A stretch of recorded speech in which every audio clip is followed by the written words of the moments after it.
잠언 22장 많은 재산보다는 명예를 선택하는 것이 더 낫고 은과 금보다는 은총을 받는 것이 더 낫다. 부와 가난은 이런 공통점이 있는데 둘 다 여호와께서 만드신 것이다. 현명한 사람은 위험을 보고 피하지만 우둔한 사람은 계속 나아가다가 화를 당하고 만다. 겸손하고 여호와를 경외하는 사람은 부와 명예와 생명을 얻게 된다. 악인의 길에는 가시와 덫이 있지만 자기 영혼을 지키는 사람은 그런 것들과는 거리가 멀다. 어린아이에게 바른 길을 가르치라. 그러면 나이 들어서도 그 길을 떠나지 않을 것이다.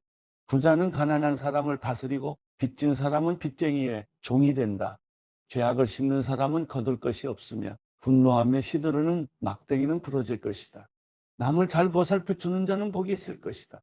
이는 그가 자기 먹을 것을 가난한 사람에게 나눠주기 때문이다. 거만한 사람을 쫓아내라. 그러면 다툼이 없어지리니 논쟁과 모욕하는 일이 그칠 것이다. 순결한 마음을 사랑하는 사람은 그가 하는 은혜로운 말 때문에 왕의 친구가 될 것이다. 여호와의 눈은 지식을 지키시지만 범죄자의 말은 좌절시키신다. 게으름뱅이는 밖에 사자가 있으니 내가 거리에서 죽임당할 것 같다 라고 한다. 외간 여자의 입은 깊은 구덩이니 여호와께 미움받는 사람은 거기에 빠질 것이다. 어린아이의 마음은 어리석게 짝이 없지만 가르침의 막대기가 어리석음을 멀리 쫓아낼 수 있다. 재물을 늘리기 위해 가난한 사람을 못살게 구는 사람과 부자에게 자꾸 갖다 바치는 사람은 반드시 가난해질 것이다. 귀를 기울여 지혜로운 사람의 말을 듣고 내가 가르치는 것을 내 마음에 잘 새겨라. 내가 이것들을 내 마음속에 잘 간직해. 그것을 모두 내 입술로 말하면 내게 즐거움이 된다. 이는 내가 여호와를 의뢰하며 살도록 내가 오늘 내게 가르쳐 주는 것이다. 내가 내게 가장 뛰어난 조언과 지식을 써주었으니 내가 진리의 말씀을 분명히 알고 내게 어떤 사람이 오더라도 진리의 말씀으로 대답할 수 있게 하려는 것이다.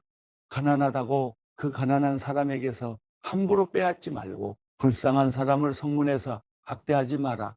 여호와께서 그들을 위해 변호하시고 그들을 약탈한 사람들을 약탈하실 것이기 때문이다. 성급한 사람과 어울리지 말고 화를 잘 내는 사람과 함께 다니지 마라. 내가 그 행동을 배워 내 영혼이 덫에 걸리게 될지 모른다. 너는 담보를 잡히거나 남의 빚보증을 서지 마라. 내가 갚을 것이 없게 되면 내가 누워있는 침대까지 빼앗기지 않겠느냐? 옛날에 내 조상들이 세운 경계들을 옮기지 마라. 자기 일에 솜씨가 부지런한 사람을 보았느냐? 그런 사람은 왕들 앞에 설 것이며 낮고 천한 사람들 앞에 서지는 않을 것이다. 잠언 23장. 내가 높은 사람과 함께 앉아 음식을 먹게 되거든 내 앞에 누가 앉아 있는지 잘 보고 만약 내가 많이 먹는 것을 좋아하는 사람이라면 내 목에 칼을 두어서라도 참아라. 그리고 그 온갖 맛난 음식에 군침 흘리지 마라. 그 음식은 너를 속이려는 것이다. 부자가 되려고 애쓰지 말고 내 자신의 지혜를 버려라. 너는 별것도 아닌 것에 주목하지 마라. 재물은 분명 스스로 날개를 달고 독수리가 하늘로 날아가듯 날아가 버린다. 너는 인색한 사람의 빵을 먹지 말며 그가 온갖 맛있는 음식을 먹는 것을 보고 탐내지 마라. 그 마음에 생각하는 그대로 사람도 그런즉 그가 내게 먹고 마셔라라고 말하지만 그 속마음은 내 편이 아니다. 내가 조금만 먹어도 토해내게 되고 내 아첨도 아무런 소용이 없을 것이다. 어리석은 사람의 귀에다 말하지 마라. 그는 내가 말한 지혜를 조롱할 것이다. 옛 경계도를 옮기지 말고 고아들의 밭에는 들어가지 마라. 그들을 구원해 주시는 분은 강하시니 그들이 너에 대해 탄원하는 것을 들어주실 것이다. 공개를 내 마음에 받아들이고 지식의 말씀에 내 귀를 기울여라. 어린아이를 바로잡는 일을 그만두지 마라. 내가 매를 때린다고 죽게 하겠느냐? 매를 때려서라도 그 영혼을 지옥에서 구해내야 하지 않겠느냐? 내 아들아, 내 마음이 지혜로우면 내 마음도 기쁠 것이다. 내가 바른 말을 하면 내 마음이 즐거울 것이다. 죄인들을 부러워하지 말고 늘 오직 여호와를 경외하는 일에만 마음을 써라. 분명 내 미래가 밝아지고 내가 기대하는 것은 끊어지지 않을 것이다. 내 아들아, 잘 듣고 지혜를 얻어서 내 마음을 바른 길로 이끌어라. 술을 많이 마시는 사람과 고기를 즐기는 사람들과 어울리지 마라. 술 취하고 식탐하는 자는 가난해지고 잠자기를 좋아하는 자는 누더기를 입게 된다. 너를 낳은 내 아버지의 말을 잘 듣고 내 어머니가 늙더라도 무시하지 마라. 진리를 사들이되 그것을 다시 팔지 마라. 지혜와 훈계와 지각도 마찬가지다. 의인의 아버지에게는 큰 기쁨이 있고 지혜로운 아들을 가진 사람은 그로 인해 기뻐할 것이다. 내 부모가 기뻐할 것이며 너를 낳은 어머니가 즐거워할 것이다. 내 아들아, 나를 주시해보고 내가 걸어온 길을 따르도록 하여라. 창녀는 깊은 함정이며 외간 여자는 좁은 구덩이다. 그녀는 숨어서 남자를 노리다가 남자들 가운데 배신자들을 길러낸다. 재앙이 누구에게 있느냐? 근심이 누구에게 있느냐? 다툼이 누구에게 있느냐? 불평이 누구에게 있느냐? 원인 모를 상처가 누구에게 있느냐? 충혈된 눈이 누구에게 있느냐? 술에 찌든 사람들, 섞은 술을 찾아다니는 사람들이다. 포도주는 붉고 잔에서 번쩍이며 마실 때 좋게 넘어가니 너는 그것을 보지도 마라. 결국에는 그것이 너를 뱀처럼 물고 독사처럼 독을 쏠 것이다. 내 눈이 외간 여자를 보고 내 마음이 타락한 말을 할 것이다. 너는 바다 한복판에 누운 것 같고 돛대 꼭대기에 누워 있는 것 같을 것이다. 그러고는 아무리 때려봐라. 내가 아픈가? 아무리 때려봐라. 내가 고통을 느낄 수 있나? 내가 언제나 깨어서 다시 술을 마실까? 할 것이다. 잠언 24장. 악인을 부러워하지 말고 그들과 어울리려고 하지 마라. 그 마음은 나쁜 일 할 것만 계획하고 그 입술은 악한 말만 한다. 집은 지혜로 지어지고 통찰력으로 튼튼해진다. 지식 때문에 방마다 귀하고 아름다운 보물들이 가득 찬다. 지혜로운 사람은 강하고 지식 있는 사람은 더 강해진다. 너는 지혜로운 계책이 있을 때만 전쟁을 일으켜라. 좋은 자들이 많아야 승리할 수 있다. 어리석은 사람에게는 지혜가 너무 높이 있어서 그는 사람들이 모인 데서 입을 열지 못한다. 악을 꾀하는 사람은 교활한 사람이라 불릴 것이다. 어리석은 생각은 죄요. 거만한 사람은 사람들이 싫어한다. 내가 고난의 때에 비틀거리면 내 힘이 약하다는 것을 드러내는 것이다. 죽음으로 끌려가는 사람들을 구하고 죽임당하게 된 사람들을 구해내어라. 만약 내가 이것에 대해 우리가 아는 바가 없다라고 할지라도 마음을 살펴보시는 분이 그것을 알아채지 못하시겠느냐? 내 생명을 지키시는 분이 그것을 모르시겠느냐? 그분이 각 사람이 행한 대로 갚지 않으시겠느냐? 내 아들아, 꿀이 좋으니 먹어라. 꿀송이를 먹으면 입에 달 것이다. 마찬가지로 지혜는 내 영혼에 달다. 내가 그것을 찾으면 내게 상이 있을 것이고 내가 기대하는 바가 끊어지지 않을 것이다. 악한 사람아, 의인의 집에 숨어 있지 마라. 그가 쉬는 곳을 무너뜨리지 마라. 의인은 7번 넘어져도 다시 일어나지만 악인은 재앙을 만나면 넘어진다. 내 원수가 쓰러질 때 좋아하지 마라. 그가 걸려 넘어질 때 내 마음에 기뻐하지 마라. 그러면 여호와께서 보고 기뻐하지 않으시고 그 진노를 내게로 돌이키실지 모른다. 악한 사람 때문에 초조해하거나 악인을 부러워하지 마라. 악한 사람은 상이 없고 악인의 등불은 꺼져버린다. 내 아들아, 여호와와 왕을 경외하고 반역자들과 함께하지 마라. 이는 그런 사람들에게 갑자기 재앙이 닥칠 것이기 때문이다. 여호와와 왕이 어떤 몰락을 가져다 줄지 누가 알겠느냐? 이것은 지혜로운 사람의 말이다.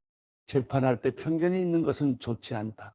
죄인에게 의롭다라고 하는 사람은 누구든지 사람들의 저주를 받고 민족들의 비난을 받게 된다. 그러나 죄인을 꾸짖는 사람은 잘 되고 좋은 복을 받을 것이다. 바른 말 해주는 것이 진정한 우정이다. 바깥 일을 다 해놓고 내 밭을 다 마무리한 후에야 집안을 세워라. 아무 이유 없이 내 이웃에게 불리한 증언을 하지 말고 내 입술로 속이지 마라. 그가 내게 한 그대로 나도 그에게 해줄 것이다. 그가 한 짓을 갚아주리라라고 하지 마라. 내가 게으름뱅이의 밭과 생각 없는 사람의 포도밭을 지나가면서 보니 가시가 여기저기에 나 있고 땅은 잡초로 덮여 있으며 돌담은 무너져 있었다. 그때 내가 살펴본 것을 곰곰이 생각해보고 교훈을 얻었다. 조금만 더 자자, 조금만 더 졸자, 조금만 더 손을 모으고 쉬자 하면 가난이 강도같이 궁핍함이 방패로 무장한 군사같이 내게 이를 것이다. 마태복음 2장.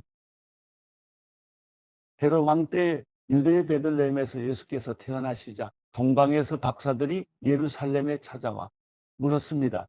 유대 사람의 왕으로 나신 분이 어디 계십니까? 우리는 동방에서 그의 별을 보고 그에게 경배드리러 왔습니다. 헤롯 왕은 이 말을 듣고 심기가 불편했습니다. 예루살렘도 온통 떠들썩했습니다. 헤롯은 백성의 대제사장들과 율법학자들을 모두 불러 그리스도가 어디에서 태어날 것인지 캐물었습니다. 그들이 대답했습니다. 유대의 베들레헴입니다. 예언자가 성경에 이렇게 기록했기 때문입니다. 그러나 너 유대 땅 베들레헴아, 너는 유대의 통치자들 가운데 가장 작지 않구나. 내게서 통치자가 나와 내 백성 이스라엘의 목자가 될 것이다. 그때 헤롯은 몰래 박사들을 불러 별이 나타난 정확한 시각을 알아냈습니다. 헤롯은 박사들을 베들레헴으로 보내며 말했습니다. 가서 샅샅이 뒤져 그 아기를 꼭 찾으라. 그리고 아기를 찾자마자 나에게도 알리라. 나도 가서 아기에게 경배할 것이다. 박사들은 왕의 말을 듣고 다시 길을 떠났습니다. 그런데 동방에서 보았던 그 별이 그들보다 앞서가서 아기가 있는 곳 위에 멈춰섰습니다. 박사들은 별을 보고 뛸 듯이 기뻤습니다.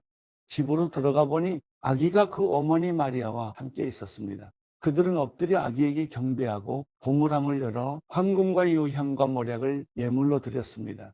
그리고 그들은 꿈속에서 헤롯에게 돌아가지 말라는 지시를 받고 다른 길을 통해 자기 나라로 돌아갔습니다. 박사들이 떠난 후 주의 천사가 요셉의 꿈에 나타나 말했습니다. 일어나거라. 어서 아기와 그 어머니를 데리고 이집트로 피신하여라. 헤롯이 아기를 죽이려고 찾고 있으니 내가 말해줄 때까지 거기에 머물러 있어라. 그래서 요셉이 일어나 아기와 그 어머니를 데리고 한밤중에 이집트로 떠났습니다. 그리고 헤롯이 죽을 때까지 그곳에 살았습니다. 이것은 주께서 예언자를 통해 하신 말씀을 이루신 것입니다. 내가 이집트에서 내 아들을 불러냈다. 헤롯은 박사들에게 속은 것을 알고 분이 치밀었습니다. 그래서 그는 박사들에게서 알아냈던 시간을 기준으로 베들레헴과 그 부근에 살고 있는 2살 이하의 사내 아이들을 모두 죽이라고 명령했습니다. 이로써 예언자 예레미야를 통해 하신 말씀이 이루어졌습니다. 라마에서 슬퍼하며 크게 통곡하는 소리가 들리니 라헬이 그 자녀를 잃고 울고 있구나. 자녀들이 없어졌으므로 위로받기도 거절하는구나. 헤롯이 죽은 후 주의 천사가 이집트에 있던 요셉의 꿈속에 나타나 말했습니다. 일어나거라. 아기와 그 어머니를 데리고 이스라엘 땅으로 가거라. 아기의 목숨을 노리던 사람들이 죽었다. 그래서 요셉이 일어나 아기와 그 어머니를 데리고 이스라엘 땅으로 갔습니다. 그러나 요셉은 아켈라오가 그 아버지 헤롯의 뒤를 이어 유대 왕이 됐다는 소식을 듣고 그곳으로 가는 것이 두려웠습니다. 요셉은 꿈의 지시를 받고 방향을 바꿔 갈릴리 지방으로 가서 나사렛이라는 동네로 들어가 살았습니다. 이로써 예언자를 통해 그는 나사렛 사람이라 불릴 것이다라고 하시는 말씀이 이루어졌습니다.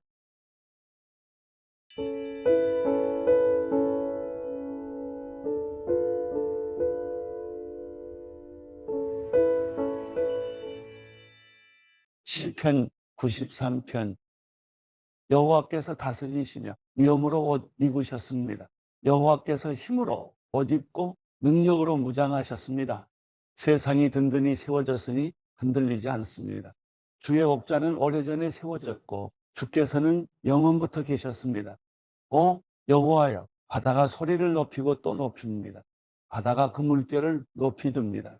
높이 계신 여호와는 강하시니 큰 물이 쏟아지는 소리보다 강력하시고 바다에서 부서지는 파도 소리보다 강력하십니다. 주의 증언은 틀림없습니다. 여호와여, 거룩함이 영원히 주의 집이 될 것입니다.